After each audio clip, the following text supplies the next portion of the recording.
Huwag tanggalin ang cap sa dulo ng inyong catheter. Wala dapat hangin ang makakapasok sa inyong catheter dahil ito ay magiging sanhi ng komplikasyon. Only dialysis team can open your dialysis catheter. Lalo na kung kailangang kumuha ng dugo, magbigay ng fluid or medication dito. Walang dapat magbukas kundi ang inyong dialysis nurse. Kapag inyong napansin sa inyong dialysis catheter na may masakit, mapula, o may discharge na lumalabas, tumawag o magpunta agad sa inyong dialysis unit dahil ito ang mga senyales ng infeksyon na maaaring mag-cause ng further complications. In case of emergency, tulad ng pagkahugot o aksidenteng pagkahugot ng inyong dialysis catheter, paampatin ang dugo gamit ang malinis na gasa at pumunta agad sa pinakamalapit na ospital o dialysis unit.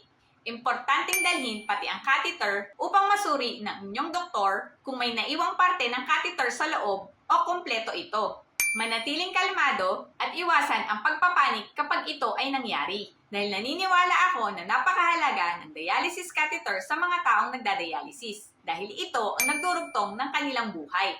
Dahil ang kalaban natin dito ay ang pagkasira ng kanilang lifeline ng dahil lamang sa kakulangan ng kaalaman.